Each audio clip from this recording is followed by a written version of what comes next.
Okay, so I'm just gonna show you a few tips and tricks I've learned in kitchen gardening and, just how to grow different vegetables. So first I'll just start off with the easiest one, which is the scallion.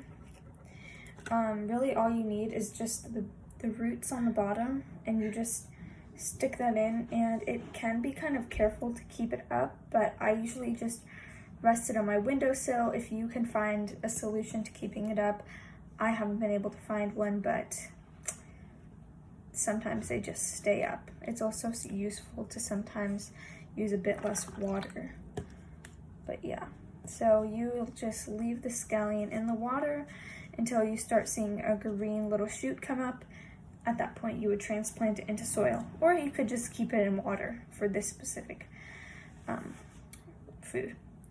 The next, I'm just using a carrot top, and I'm going to put it in this, quite that much. You're just gonna plop it into the bottom of this Tupperware container, and at one point, like once it starts growing, you'll start to see green top growth of carrot leaves at the top of the carrot, and once it really starts to grow, you'll start seeing some white roots gather around the carrot, and that at that point, once you see substantial amount of root growth, you can plant it into soil. Carrots you cannot leave in water like you can scallions. The next food, I just this celery is old and limp, so I just took it off and just rinse off. I already did that. Just rinse off and get off any of the side pieces that you can. And pretty similar to the carrot, except for you have hiccups. You'll start to see root growth at the bottom and top growth at the sides. You might want to make sure you have a bit of a smoother cut for this, because it'll be more easy to see growth. So it'll look like that, and you just plop it in just like so, and you'll start to see little shoots come up and roots. Now, the cabbage and the celery are very similar. If you had already used your cabbage, let's say you'd use it for a coleslaw or something, you would take this bottom white part and do the exact same thing you did with the carrot and the celery. And after you started seeing substantial root growth on this part, you would be able to transplant it into the ground. The scallion is the only vegetable or whatever, that you can leave in the water while it grows. Now, things important to remember: you cannot keep the same water the whole time. You have to change it.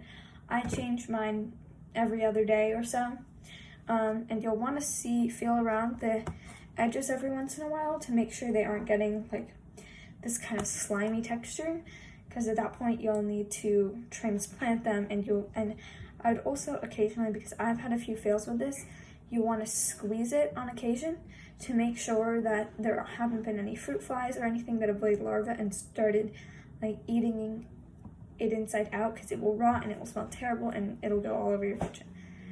So yeah, that's what I have for these vegetables. Really, it's pretty much the same for each vegetable. Here I have some avocado seeds growing. Let me put some more water on them. And this is also quite simple. Let me just show you this one. No, this one I just put in the ground. Let's see, let me try to find one where I can show you. Okay, so see how this has quite a substantial crack in it at the top, and you won't really be able to see in the video, but there is some growth in it, and for that, there's two ways. If you have toothpicks, you can get a small cylindrical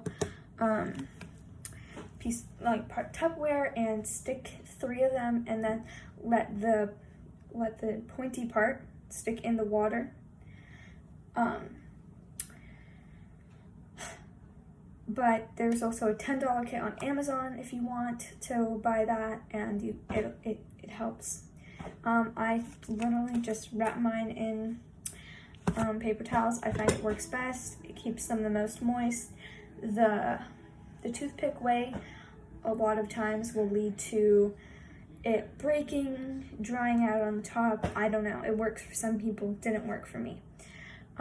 So yeah, I'm now going to show you just a few pictures of the carrot top growth that I have in my garden and some scallions. I did not grow this one, but I did grow some, so yeah. So these scallions, as you can see, are growing in quite nicely, and I'll be able to just pick them when I need them. Now this is a bean plant, and I accidentally didn't put shade over it, but this one's doing really well. As you can see, I have a lot of bean stalks, and with this is just a kidney bean plant, and you would just, if you wanted to do this, you would just wrap kidney beans in paper towels until you started to see root growth, which is probably the easiest thing to grow. Now here is my carrot. This is all the top growth. Obviously I can't dig it out and show you what it looks like, but y'all, I planted it when it had about one of these little like shoots, and it was about this tall. So yeah, that's how the carrot works. These are jalapeno seeds, and they're in a bit of root shock at the moment, but they're okay.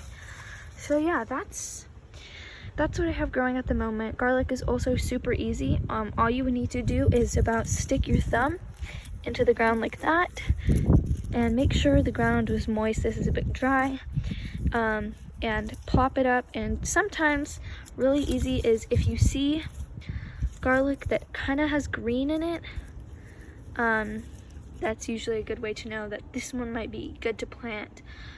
Try not to put them in too much sun, it will fry up the leaves. For scallions,